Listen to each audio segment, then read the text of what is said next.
Je vais vous lire deux petits textes. Le premier s'intitule « Mes hommes ». Les hommes sont-ils bons ou mauvais? Le propre de l'homme étant l'excès, les hommes sont dans l'excès. Si ce qui est mauvais pour les autres n'était pas bon pour eux, ils seraient bons.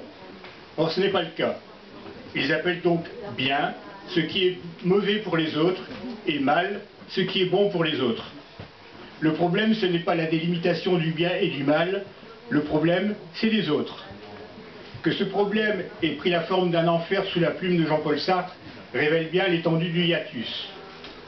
Moi-même qui vous parle, suis-je bon ou mauvais? Ça dépend des circonstances dans lesquelles je me trouve, mais en général, je suis plutôt mauvais. Les hommes ont perdu la vastitude, mais ils ne se sont pas assagis. Ils en sont arrivés à la conclusion que le monde n'est pas plus grand qu'une tête d'épingle, parce qu'ils ne peuvent plus se projeter sur lui que d'un point de vue soigneusement délimité par des clôtures dont ils ne sortent que pour aller aux commissions. Mais ils ne se sont pas assagis, non. Avec eux, le vide a toujours horreur de la nature. Ils tiennent à ce que ce soit glabre, lisse comme un bas-ventre de Playmate, avec du string quelque part, si possible transparent afin de ne pas avoir à se tromper de côté. Transparent comme la vérité et comme l'âme qui y tend. Vous êtes-vous déjà demandé ce qu'est l'âme? L'âme n'est pas l'esprit en proie au sens. L'âme est un supplément de nudité, littéralement un string. Si possible, transparent. Nudité et vérité, réfléchissez un peu. Ça rime, non? String est un bon concept pour des hommes plutôt mauvais. Leur seule conquête, en fin de compte, ce n'est pas le congédiement de l'instinct, maintenant que les grands espaces ont fui, c'est celle d'un point de vue que ne justifie pas la vue, mais le point, entre Zénith et Nadir.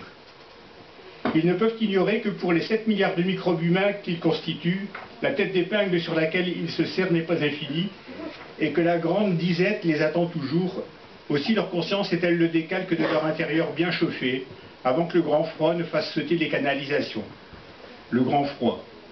Et du coup la vastitude dans laquelle ils craignent de devoir errer comme leurs ancêtres. Oh, comme les kilomètres seraient longs alors. Oh, comme la bise serait coupante.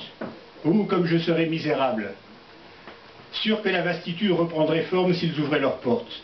Une forme difficile à expliquer, avec de la profondeur, beaucoup de profondeur, obscure, hideuse, et surtout des bruits là-bas au fond, des bruits inquiétants, ténébreux, peut-être des cris plaintifs.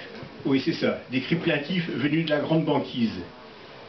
Mais si l'homme est un microbe, et qui nous dit que les microbes n'ont pas aussi leurs propres microbes, réciproquement, il est aussi un titan. Je vois une cage avec 7 milliards de titans. 7 milliards de titans qui, du cœur de la bourrasque où ils agonisent, continuent de craindre qu'avec le froid ne vienne le mot hiver. Avec votre souris, cliquez pour ne pas rester les bras ballants en attendant que la mort vienne. Avec www.nuditéetverité.com, entrez dans la souricière climatisée. 7 milliards de titans dans l'intérieur bien chauffé et encombré de livres qu'ils ne se souviennent pas avoir lus. De disques dont la musique leur est sortie de la tête, pour autant qu'ils y soient jamais entrés. D'écrits dont ils ne peuvent plus jurer avoir été les auteurs. Et jusqu'aux photos de famille qui ont fini par ne plus ressembler à qui que ce soit depuis Dieu sait quand. 7 milliards de titans qui craignent de devoir ouvrir leur porte derrière laquelle le vent balaie tout sur son passage, afin que ne subsistent que les hurlements des autres avec qui il faudra peut-être un jour discuter le bout d'os. Un bout d'os contre un bout de Dieu, s'il vous plaît. L'instant n'est pas une conquête. Dans l'absolu, l'instant est amnésique, et c'est pour cela que les hommes ont troqué l'antique appétit de Dieu contre l'absolument amnésique, pour ne pas avoir à conquérir ce qui leur était dû. Les hommes n'agissent plus, et même quand ils agissent, ils sont agis.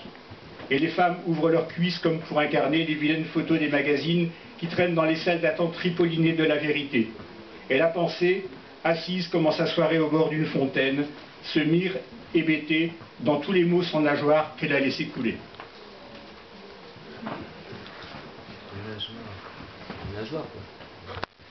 Le second, l'introuvable. L'au-delà et l'en-deçà offrent une prise indéniable à l'hypothèse d'une contiguïté formelle, que l'on songe à celle de l'infiniment grand et de l'infiniment petit. S'il prenait au pinailleur de venir nous enquiquiner au sujet de la faiblesse de cette hypothèse, nous rétorquerions que la démultiplication de l'au-delà de l'en-deçà, en en-deçà de l'au-delà de l'en-deçà, et celle de l'en-deçà de l'au-delà, en au-delà de l'en-deçà de l'au-delà, voire en au-delà de l'en-deçà de l'au-delà de l'en-deçà, en en-deçà de l'au-delà de l'en-deçà de l'au-delà, et plus encore, en en-deçà de l'au-delà de l'en-deçà de l'au-delà de l'en-deçà, en au-delà de l'en-deçà de l'au-delà de l'en-deçà de l'au-delà, etc., etc., etc., etc., restreint tellement les intervalles que l'invalidation, qu'elle se veuille théorique ou expérimentale, serait tout bonnement nulle et non avenue. C'est qu'il ne faudrait pas trop venir nous chercher avant de nous trouver. En conséquence, prétendre voir les choses de là où elles sont, c'est-à-dire où elles sont choses à nos yeux, ne peut qu'impliquer d'avoir un pied court et un pied côté jardin. Naturellement enclin à avoir un œil à la ville et un œil au champ, à être au four et au moulin, l'homme n'est jamais que le juste milieu imaginaire de toute chose.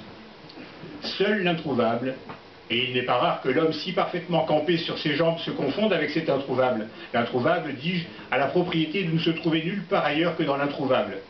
Je gage qu'il est encore pour longtemps.